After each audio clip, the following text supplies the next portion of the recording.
अध्यापक एवं सक्षमता पास विशिष्ट शिक्षकों को का ना ही ग्रेड पे निर्धारित किया गया है और ना ही लेवल तय किया गया है। यह पद 7वें वेतन आयोग लागू होने के बाद सृजित किए गए हैं, इसलिए यह पद 7वें वेतन आयोग द्वारा निर्धारित पदों में सम्मिलित नहीं है। 8वां वेतन आयोग में यह शिक्षा विभाग द्वारा इन विद्यालय अध्यापकों एवं विशिष्ट शिक्षकों के वेतन मान को उचित स्तर पर निर्धारित करने हेतु वित्त विभाग को अनुशंसित किया जाएगा। सक्षमता परीक्षा पास जो कर जाएंगे शिक्षक, वो राज्यकर्मी होंगे। तो जब राज्यकर्मी होंगे तब फिर क्या औचित्य है कि आप उसको 7वें वेतन के लाभ से अलग रखेंगे? वित्त विभाग की सोच थी कि इनका 7वें वेतन आयोग से आच्छादित नहीं होंगे और इनके लिए अलग से उन्होंने एक पे मैट्रिक्स बनाई।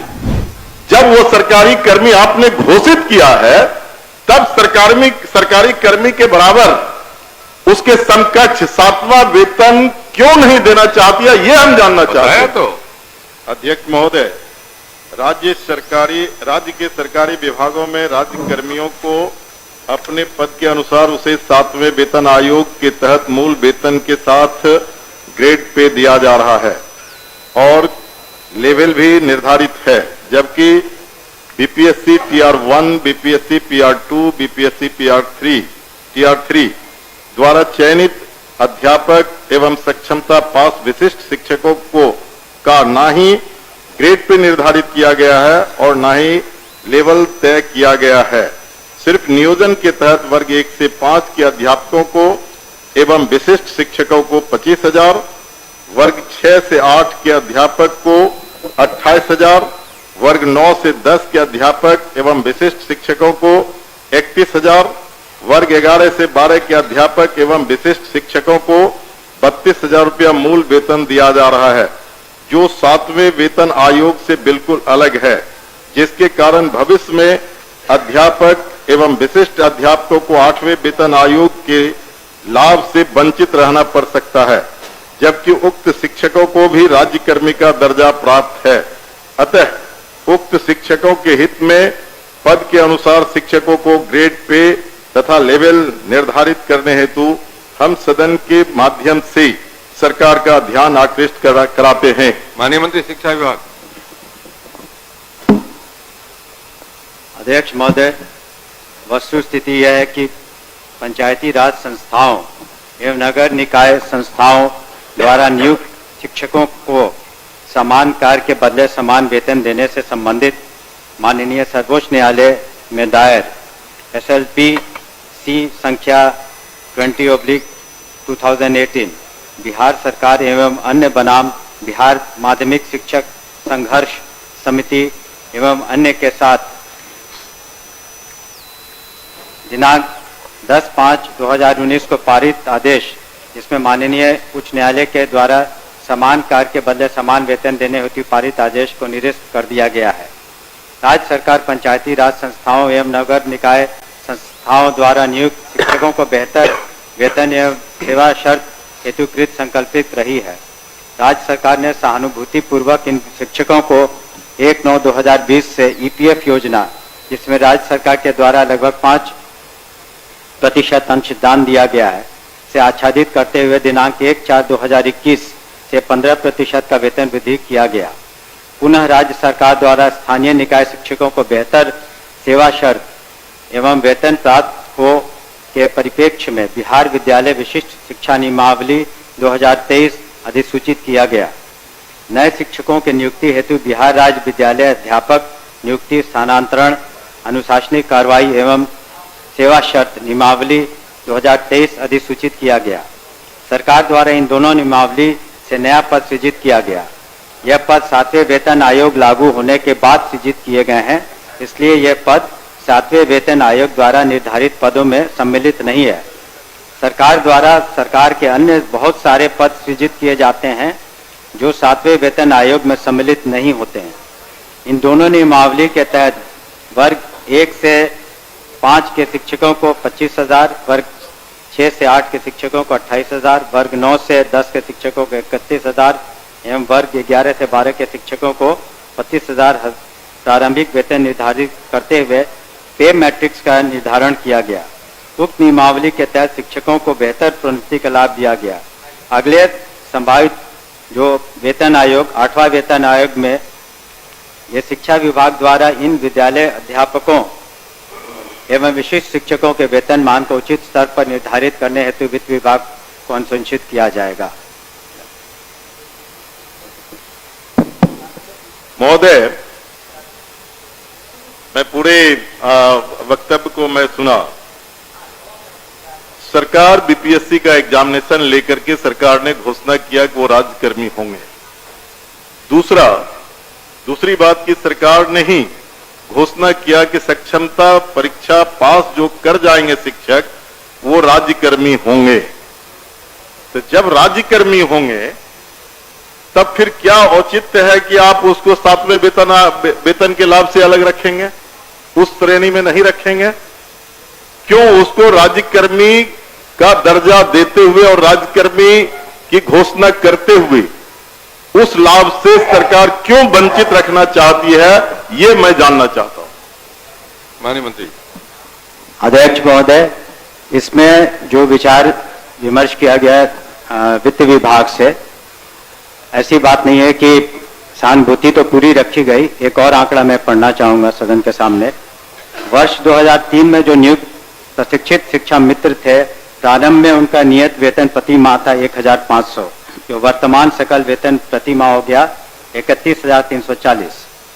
वर्ष 2006 में नियुक्त पंचायत प्रखंड नगर शिक्षक थे 5000, उनका वर्तमान सकल वेतन प्रति माह हो गया 29,410। वर्ष 2010 में नियुक्त पंचायत प्रखंड नगर शिक्षक 7000 था वेतनमान, तो उनका हो गया आज के दिन में 29,410। वर्ष 2013 में नियुक्त पंचायत प्रखंड नगर शिक्षक 10,000 थे, उनका आज के दिन में 29,410 सकल वेतन प्रति माह हुआ। ये वित्त विभाग की सोच थी कि इनका 7वें वेतन आयोग से आच्छादित नहीं होंगे और इनके लिए अलग से उन्होंने एक पे मैट्रिक्स बनाई। लेकिन साथ ही हमने ये भी कहा कि भविष्य में जब 8th पे कमीशन लागू होगा तो उसमें फिटमेंट कमेटी बैठती है और फिटमेंट कमेटी जिस श्रेणी में ये फिट करेंगे उसमें उनको आच्छादित करेंगे। धन्यवाद महोदय। जो सरकार के द्वारा वक्तव्य फिर दोबारा दिया गया, ये पुरानी बात को दोहराई गई कि जब नियोजन इकाई कई नियोजन इकाई थी, आपने 23 में उस तमाम नियोजन इकाई को भंग कर दिया। अब जिला स्तर पर नियोजन इकाई आपने गठित कर दिया, जितने जिला है उतने ही नियोजन इकाई है। और आपने आपके फैसले से सरकार ने फैसला लिया कि अब तमाम जो पहली प्रक्रिया थी उसको हम समाप्त करते हैं और बीपीएससी से एग्जामिनेशन लेकर के हम शिक्षक को बहाल करेंगे और वो राज्यकर्मी होंगे। दूसरा, कि सरकार से हम लोग बात कर रहे थे कि जो पुराने तरीके से पंचायत से, प्रखंड से, जिला परिषद से जिन शिक्षकों को नियोजित किया गया उनको आप सरकारी कर्मी घोषित कीजिए। सरकार ने एक फैसला लिया, सक्षमता परीक्षा जो पास करेगा वो सरकारी कर्मी होंगे। तो सवाल उठता है कि सरकारी कर्मी वो सिर्फ स्कूल में नहीं पढ़ाते हैं, उनसे आप चुनाव में बूथ पर भेजते हैं, उनसे आप जो है सो बीएलओ बनाते हैं, उनको कई तरह का सवाल करते हैं। जब वो सरकारी कर्मी आपने घोषित किया है तब सरकारी कर्मी के बराबर उसके समकक्ष 7वां वेतन क्यों नहीं देना चाहती है, ये हम जानना चाहते हैं। तो नहीं, उनका कहना है कि वो पुराना जो बताया 4000 था, 2000 था, 3000 था। दूसरी बार खड़े होकर बोले नहीं जवाब दिया। सर अध्यक्ष महोदय, जब ये पूरा मामला वित्त विभाग में गया, वित्त विभाग इसमें सारी निर्णय लेता है। पे मैट्रिक्स उन्होंने नया किया और कहा कि ये 7वें वेतन आयोग से आच्छादित नहीं होंगे। और दूसरी बात ये भी है, हम इस बात को स्वीकार कर रहे हैं कि भविष्य में जब 8th पे कमीशन का इन्होंने बात उठाई है, तो जब भी पे कमीशन केंद्र सरकार के द्वारा जब वो लागू होता है तो यहाँ बिहार में भी फिटमेंट कमेटी बैठती है और फिटमेंट कमेटी के अनुसार उस वक्त इसमें जिसमें करेंगे हम लोग अनुशंसा करेंगे। लेकिन अंतोगत्वा इन सभी मामलों में वित्त विभाग अपने वित्तीय प्रबंधन के तहत ही अंतिम फैसला देता है, जिसको सभी को स्वीकार करना पड़ता है। धन्यवाद। हो गया आपका। नहीं तीन सर लोग सर अपने- सर आप आओ ना, खड़े होने नहीं हैं। सर ठीक है, वो लोग पूछेंगे, लेकिन नहीं, कितने लोग मेरा पूछेंगे? मेरा आखिरी मेरा सबमिशन है सर, सप्लीमेंट्री मेरा ये है कि वित्त विभाग से सारी प्रक्रिया को पूरा करते हुए तब आपने बीपीएससी का एग्जामिनेशन लिया और तब आपने राज्यकर्मी का दर्जा दिया, तो बात साथ तो में वही घूम फिर के आ रहे हैं आप। साथ में वेतन का आप लाभ उसे क्यों नहीं देना चाहते? ये सरकार एक एक लास्ट करते हैं सर। मैं नहीं, हो एक गया। जब एक ही बात तो आप बोल रहे हैं, बोलिए। अध्यक्ष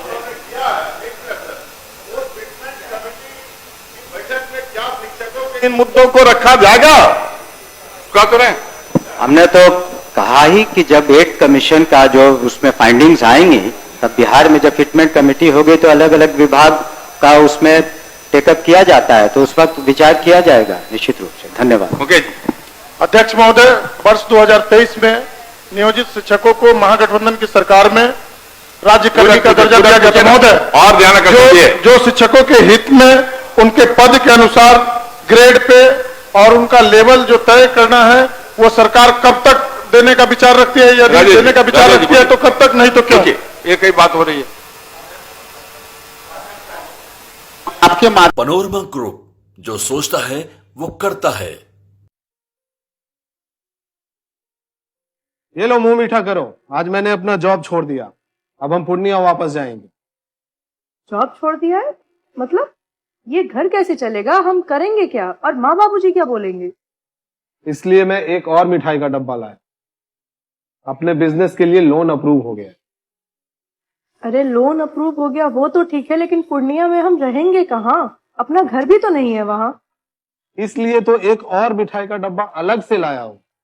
हमने पूर्णिया में घर ले लिया है, पूर्णिया के ई होम्स पैनोरमा में। पूर्णिया में पैनोरमा ग्रुप लेकर आए हैं ई होम्स पैनोरमा। बड़ा घर, आलीशान जिंदगी और अत्याधुनिक सुविधाओं के संग। अरे अरे, अब क्यों मुंह मीठा करवा रही हो? क्योंकि हम घर वापसी जो कर रहे हैं। घर वापसी की खुशी पूर्णिया में ई होम्स पैनोरमा के संग। E homes panorama, luxurious lifestyle redefined.